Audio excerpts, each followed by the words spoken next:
We're Byron and Tammy from Dear Travallure. And we got to use the Canon EOS R for a whole month.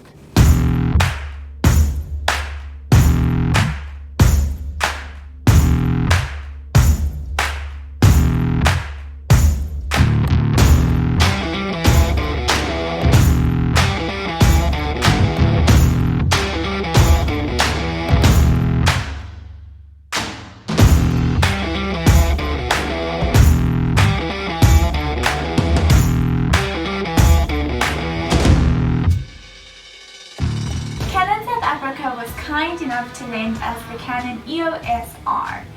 Now, we wanted to do a review on this because it is their first full-frame mirrorless camera. So in order to do our review, we decided to take it on a road trip with us through the Drakensberg and Midland meander to really put it through its paces while we shoot landscapes, portraits, videos of all our adventures from camping and glamping to luxury hotel living. Okay, so we've been using Canon for a while now. We currently have the Canon 70D, which we are currently filming on, and then we have the Canon G7X Mark II, which is our little powerhouse, our vlogging camera that we do take on our trips, and we do our travel guides with that.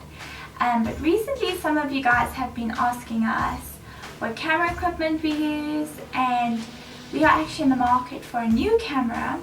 We really need to upgrade our camera, so we thought that we would do this together and discover the cameras together. So this is not going to be some technically heavy or spec video, it's just going to be our experience as we put the camera through its paces. So starting off, a very broad and big problem we have currently is we are limited to full HD at 30 frames a second. So if we want to shoot slow-mo, which we really do, we have to go down to 720p, which is not great quality, not great resolution. So with the EOS R, we shot pretty much everything at full HD 1080p at 50 frames a second. So that's at least 50%, you know, it's half slow-mo, which is pretty cool. Initially we shot at all eye, which means that every single frame is fully captured, but that filled up our card in an hour or two, so it wasn't really feasible.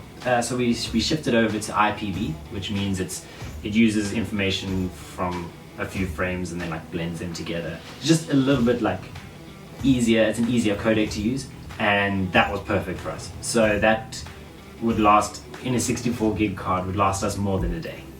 Okay, so now on that same card we're also shooting images, and Canon has the new CR3 RAW, which they're currently using, which is a little bit difficult to get used to in the beginning, but we love shooting RAW and continue to. C-Log, which is like the video RAW flat profile, is amazing. I love it.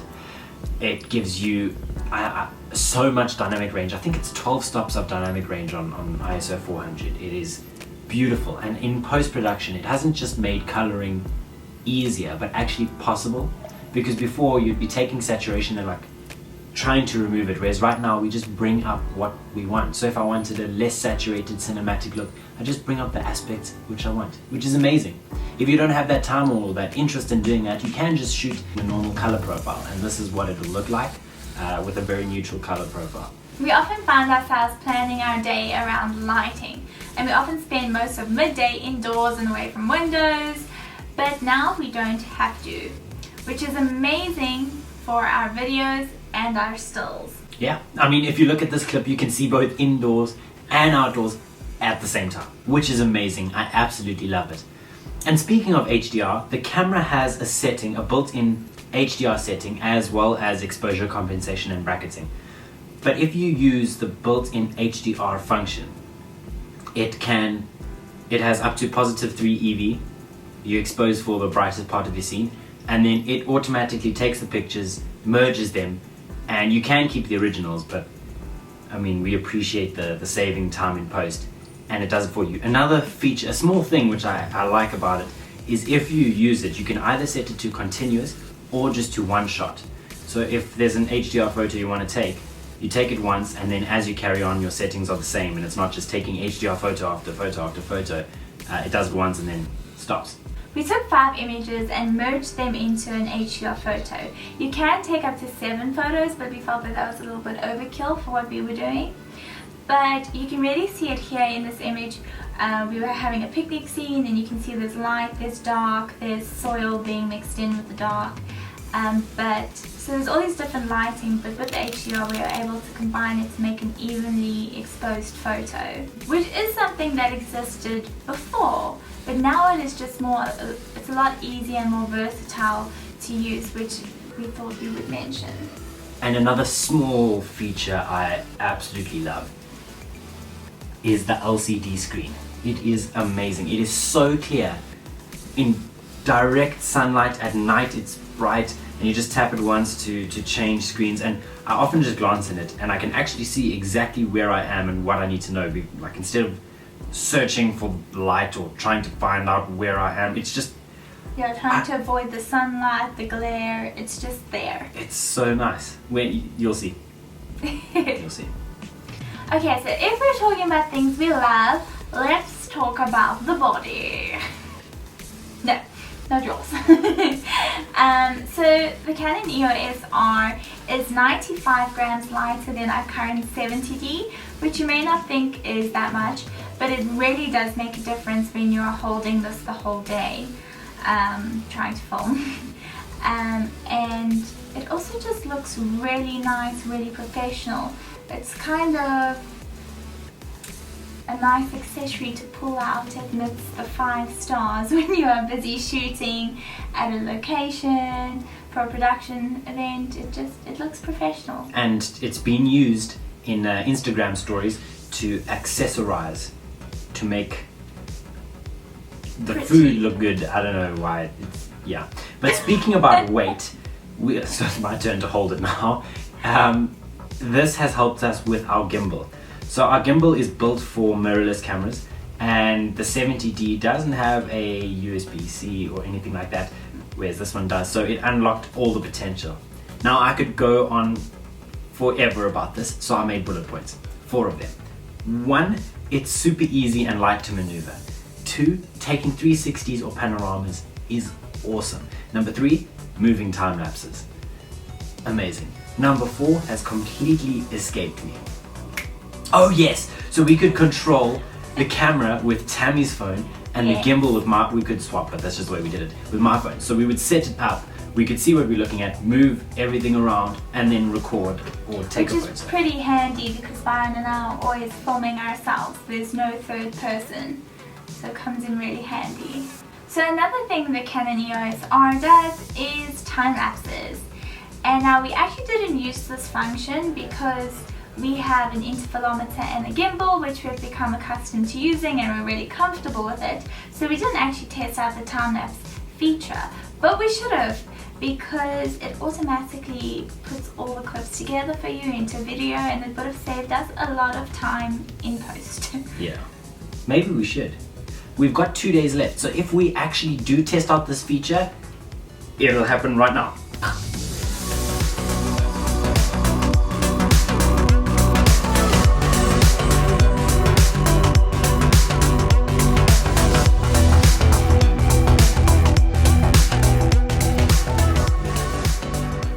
We did make a little bit of a mistake the first time we shot the time-lapse, in that we shot in RAW, and our 32 gig card got filled up way before the time-lapse was done. So either shoot in JPEG, or make sure you've got enough space, or let the camera do all the maths for you. It'll tell you how much card space you need, how long the video will be. It's just a better idea. Speaking of math, there are a few things that I have a little bit of a problem with. Number 1 being that the Canon 24 to 105mm lens, we had trouble balancing that on the Ronin SC. So there was a few things that we could do. We could remove the eyepiece, we could counterbalance, we could raise the base plate, but you need to consider the fact that we were taking video and photo, which is something that leads me to the next point. It's not as easy to use as the Canon 70D with regards to switching between video and image. To be able to switch modes on this, you need to go to mode, you need to go to info, and then you need to find the mode. So it's not as easy. You can't just take a photo while you are in video either. So that made it a lot difficult. And it made it a little bit more we have been gifted with a full frame, okay, obviously it's covered, with a full frame sensor and the capability to shoot 4K, but with a 1.8 crop.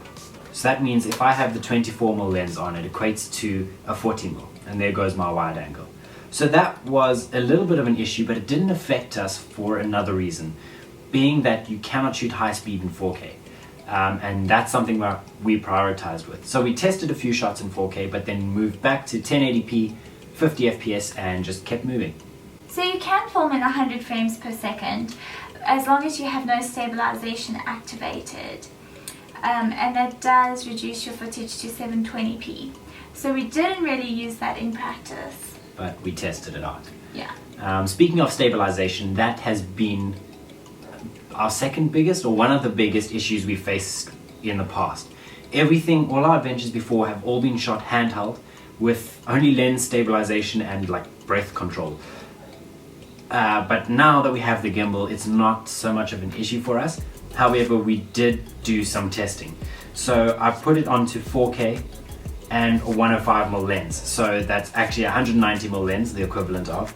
And I didn't do anything fancy, I just stood there and I stepped to the side to give you an example of the different modes of stabilization. I did it as zoomed in and as cropped as I could so that you would notice, the changes. First we had no stabilization at all, we just had handheld and some shaky footage. Next we switched on the lens stabilization. This shot has the Canon EOS R digital image stabilization activated too, and then finally this shot has the enhanced settings activated. You can notice that the image crops in even more, but if you concentrate and use a wider lens, it's actually quite impressive. Personally, I prefer the lens on and stabilization enabled. We usually left all digital stabilization off because we were using the gimbal, and only put it on if we were going handheld.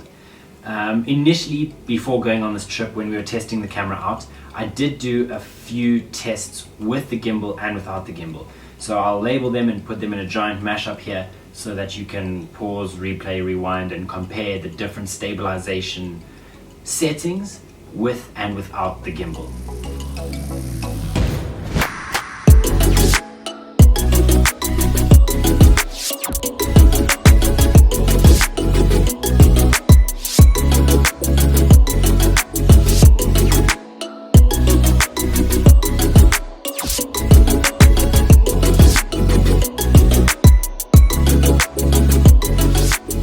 Lent us their 35mm lens, which was beautiful. We used this primarily all the time for almost all of the video we shot, except for handheld stuff really. It was so crisp, so light, easy to maneuver, gave us great depth of field, and we could get in really close and get wide angle too. It obviously gave us great lens continuity. So I've always wanted a 35mm, Thank you. While talking about lenses, I think it's important to mention that these RF lenses are to die for. They are so super duper crisp. Currently we don't have the best lens kit lenses ourselves. And autofocus. What about the dual pixel autofocus, Tammy? The dual pixel autofocus is great because, as mentioned before, we film ourselves. So we place the camera onto the gimbal and it follows us. So it is pretty key that it keeps us in focus, and we didn't even have to worry about a thing with this. It just followed us, and so we forgot about it and we just concentrated on our framing. The customization of the dials and the introduction of the manual function touch bar is my favorite. I don't know if I've said favorite already, but one of my favorite things. So I took off the lock and I placed white balance on either side, daylight and incandescent, because we kept on moving indoors and outdoors. The slide function I set to ISO, the back dial was also ISO, the front dial shutter speed, and the lens ring to aperture, because it just makes sense for me to have aperture on the lens.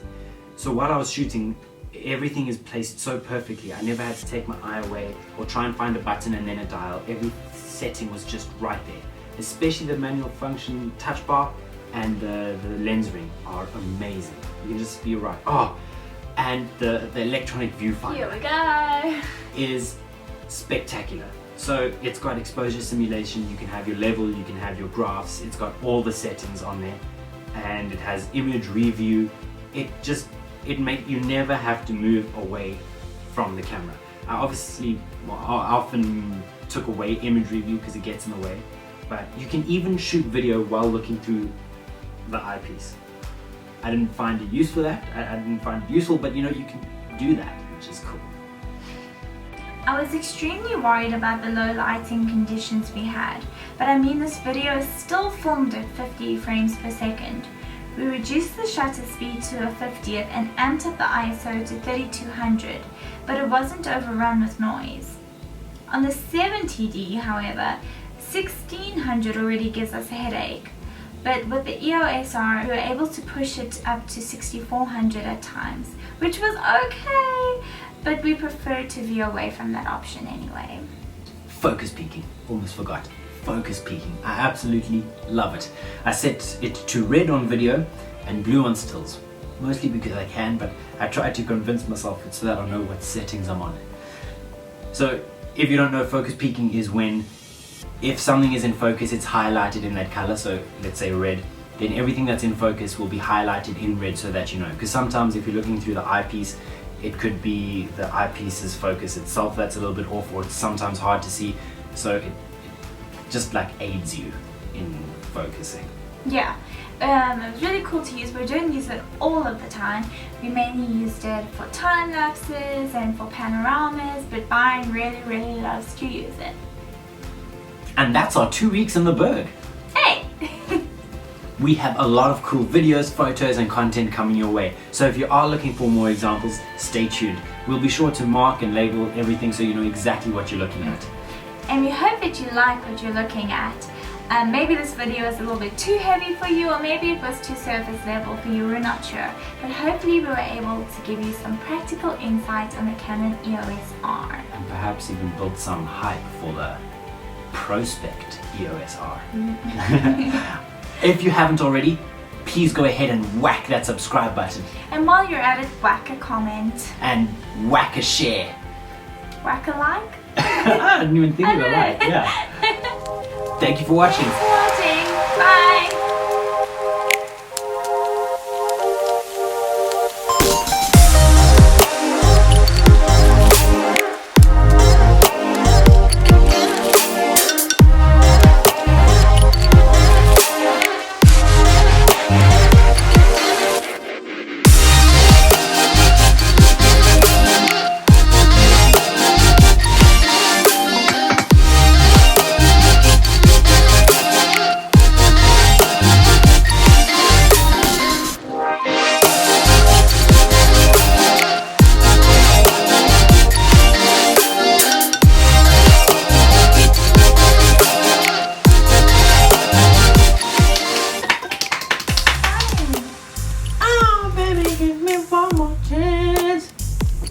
I don't know what you're singing.